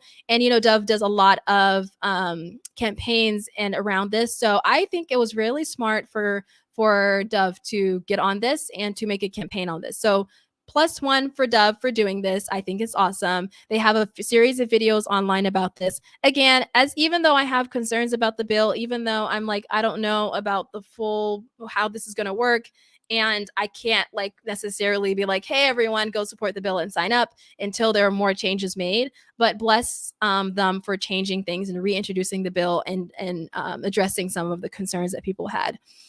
So Dove said that 8 in 10 mental health specialists say that social media is fueling a mental health crisis. They have a mission to make social media more a positive place by taking a stand against its harmful design so that platforms can be safer for kids. They have The Cost of Beauty, a Dove film. I might do a whole video watching some of this film. I think that would be pretty cool. So let me see. Oh, it's age restricted. Well, that's very interesting. That's very interesting.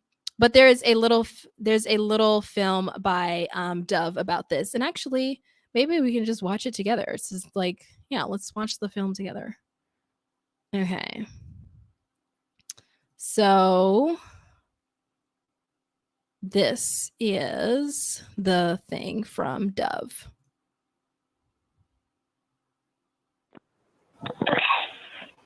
Emma, sit down and I will read you a book. You are so beautiful to me. Good job, Mary. You are so Hello for Mary and Addie's comedy show. to me. Can't you see, dear Mary, everything I hoped for? You're everything I need. You are so beautiful to me. You are so beautiful. You want a small waist this summer when your favorite product is here. Right, that's it. To me. Can't you see everything I hope for? You're everything I need. Get yourself a tape measure. Thigh gaps are in. You are so beautiful. Oh God. Oh my God.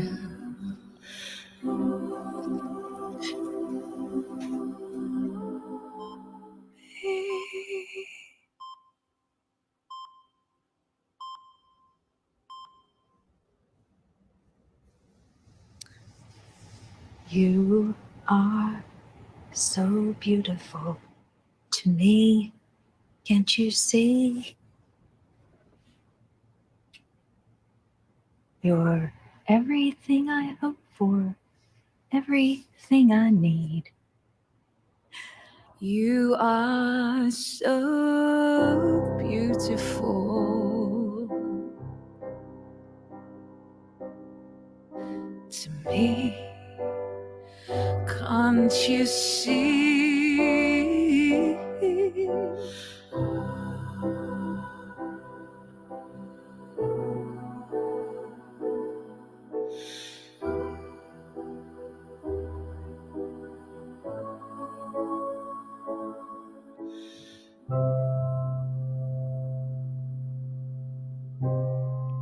Oh, Parents Together is also good.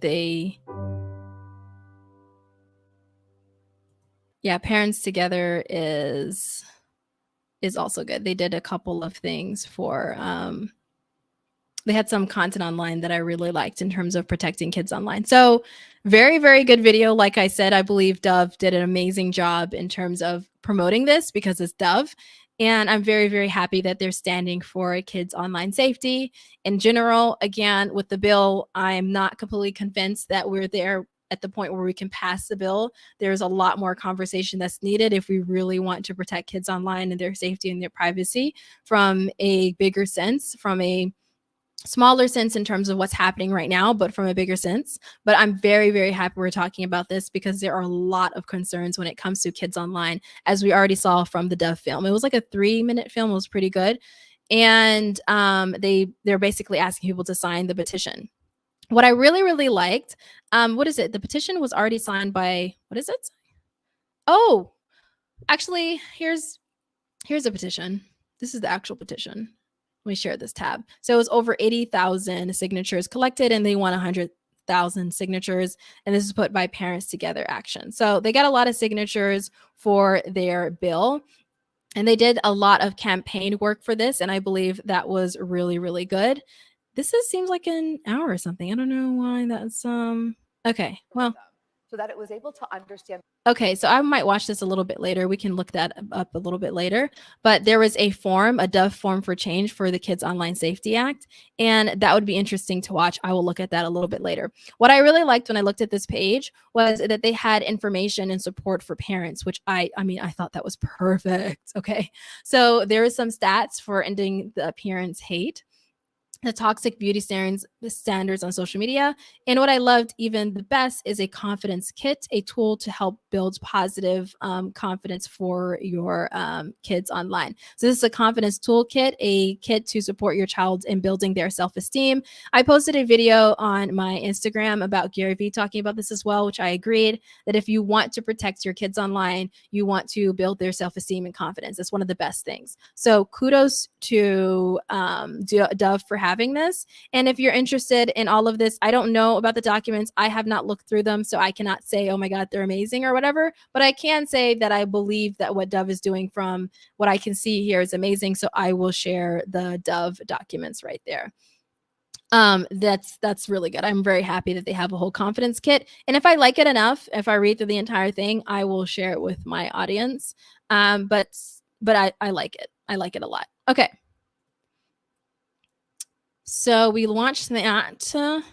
CNBC had an article over here about addressing the potential harms, but failed to appease some activists. This is May 2nd, 2023. Their key points is a bipartisan pair of senators reintroduced the bill on Tuesday with updates that aim to address concerns that could inadvertently cause harm to young users on the internet that it seeks to protect. Some activists, like we talked about already, raised some issues, and this says that the changes are still insufficient, which I agree with them. If what we're looking at, if the bill thing that we looked at gets updated, I agree. There's more to be done. And the president made some clear online protections for our key priority for him. And the bill has become one of the leading things on the subject. So that means that we need more conversation around this. So if you want to see this article, you have the subject for this article because we went through a lot. But I believe there are some quotes in here that I wanted to look at too. And I want to make sure that I get into those quotes because I don't want to leave this live and be like, oh my God, I saw a quote here, because there's a reason why I have this article. So I'll skim through this again, but it says that there's a virtual conference on Tuesday. Okay, blah, blah, blah, blah, blah. So they said they made several changes in the text in response to critiques from outside groups. They sought to more carefully tailor the legislation to limit the duty of care requirements for social media platforms to a specific set of potential harms to mental health based on evidence-backed medical information. Better. They also added protections for support services such as the National Hotline, the NSH, and substance abuse groups and LGBTQ plus youth centers to ensure they aren't unintentionally hampered by the bill requirements. The office said they did not believe the duty of care would have applied to those sorts of groups, but opted to clarify it regardless. Yeah, you definitely have to clarify it.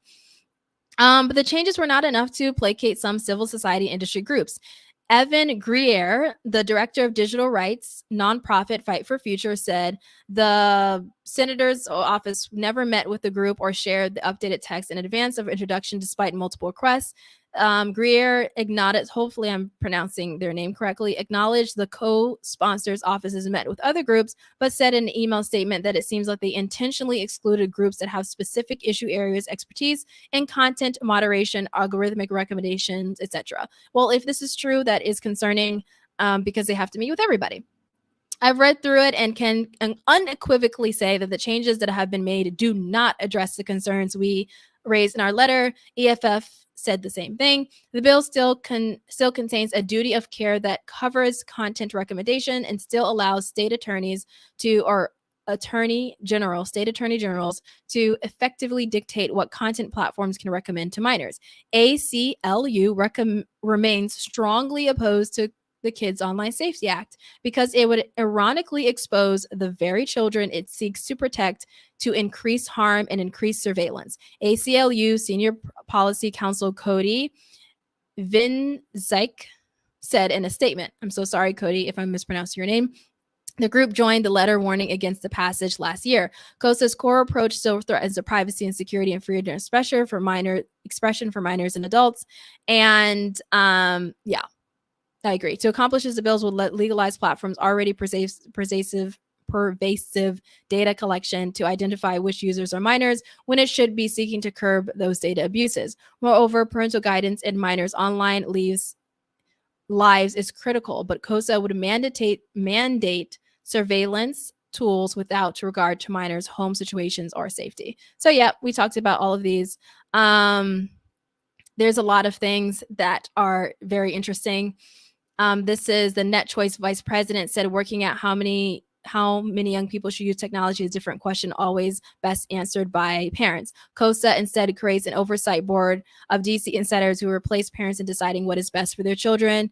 We talked about that before in terms of who is in charge of kid safety, and do you want other people to be in charge of your kid safety? Do you want people outside of you to decide what your kid can do online, or do you want to decide what you can do online? This is from the CNBC article if you want to look into that. Ari Cohen, Ari, is Ari or Ari? I think it's Ari. Ari says that COSA 2.0 raises more questions than answers. Ari is the Free Speech Council for Tech Freedom, a think tank that received funding from Google, said in a statement, what constitutes reason to know that a user is under 17 is entirely unclear and undefined by the bill. In the face of that uncertainty, platforms will clearly have to age verify all users in order to avoid liability, or worse, avoid obtaining any knowledge whatsoever and leave minors without any protections at all. So Matt, the president of the Computer and Communications Industry Association, whose members include Amazon, Google, Twitter, Meta, said protecting young people online is a broadly shared goal, but it would contradict the goals of bills such as this to impose compliance obligations that undermine the privacy and safety of teens. Governments should avoid compliance requirements that would compel digital services to collect more information about their users, such as geolocation information and government-issued identification, particularly when responsible companies are instituting measures to collect and store less data on companies. That's very true because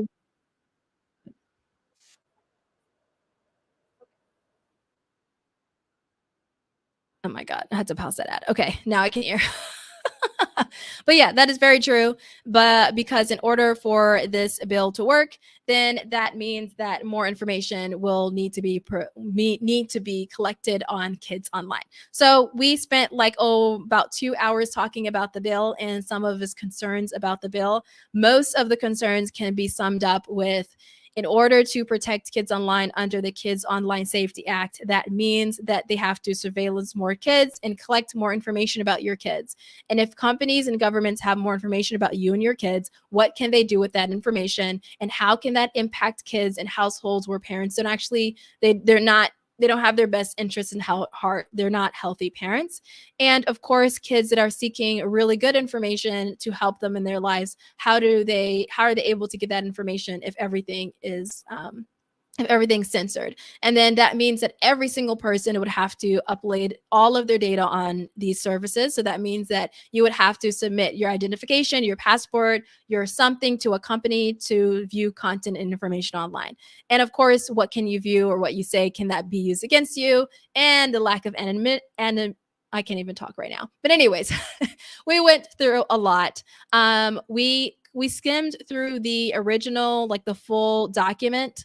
And I'll post a little bit more about this later online because I believe that it's very important. There are some videos that I wanted to cover today, but I'm not going to cover it because we almost went to 2 hours. So instead of covering it here, I am just going to make a video about it on my Instagram so that more people can see it. And it's shorter.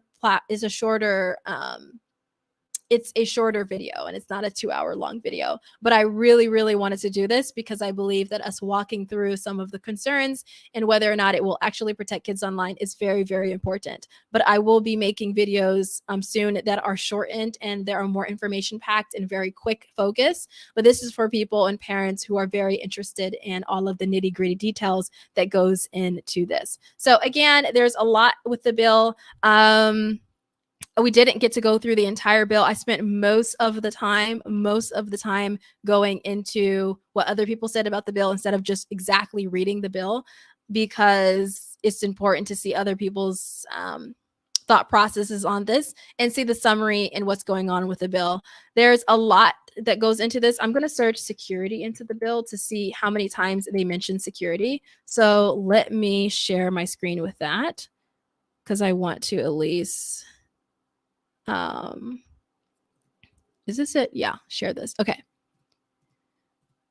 So, okay.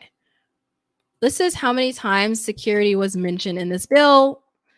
It mentioned 1 with applications requirements, commitment to fulfill and demonstrate capacity to fulfill and specific data security and confidentiality requirements corresponding to the application, which is really good because I'm interested in like how they're going to handle the security of the platforms and the data.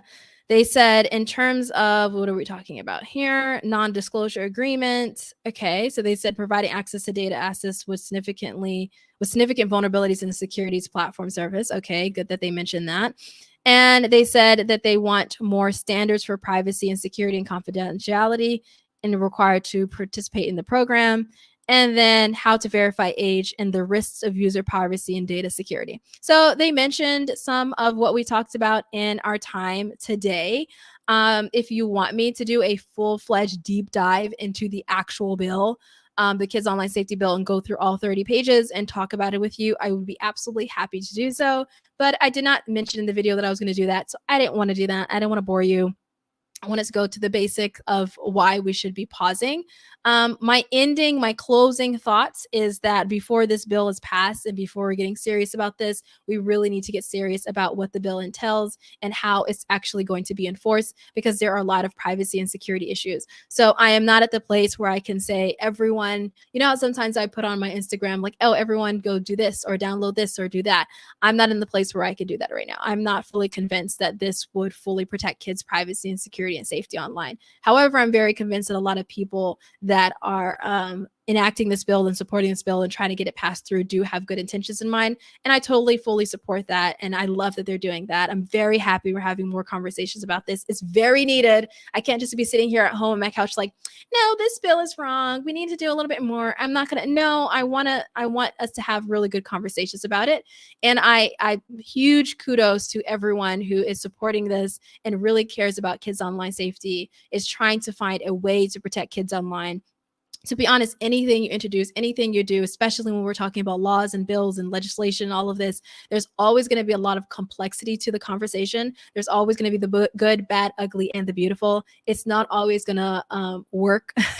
It's not always going to It's not going to meet everyone's demands. There's always going to be a part that's missing, but there is something to say that if we're going to introduce something as massive as the Kids Online Safety Act, that it is very important to do as much as possible to get everyone's voices heard, especially in the cybersecurity, privacy, security sector of this, because it really will affect your data. It will affect your privacy and security online. It will affect children in a major, major way. And so when we're talking about children in circumstances that they're not safe at home because they have different thoughts, beliefs, or understandings, or not safe at home because they do not have healthy parents, then we do have to pause and wait and think about, is this going to be beneficial, and do we need to slow things down? So that's what I believe. I am CyberFareedah. I hope you protect your kids online. If you watch through the end, kudos to you for watching almost 2 hours of this. Like in 2 minutes, it'll be 2 hours of this. I absolutely need to go to bed. Not go to bed. I need to go to eat. I'll go to bed later. But my channel is full of videos to help you protect your kids online. If your kids are on Discord, on Snapchat, on TikTok, on Instagram, all of that, I highly suggest that you check out my content. I have content on YouTube, on Instagram, on TikTok, and all the social media platforms, but most in particular, YouTube and Instagram and TikTok. And I talk a lot about protecting your kids online. If you need support with that, if you want to sit down with me, if you want to have a chat or anything like that, just check all of the links in my description. I always put links in the description to help you out, to help you protect your kids online. If you have any questions about what I discussed, or you want me to think about anything further or talk about anything further, let me know in the comments below. Let me know what you think about this bill. Do you agree with some of the concerns of the privacy and security and safety? Or do you feel like that people are just like oversimplifying the problem, or just focusing on something that is not actually as important as what we're trying to fight against, right? Because they're the risk. You have to assess the risk. Is the cons of the bill greater than the pros of the bill? So let me know what you think in the comments. And until next time, bye.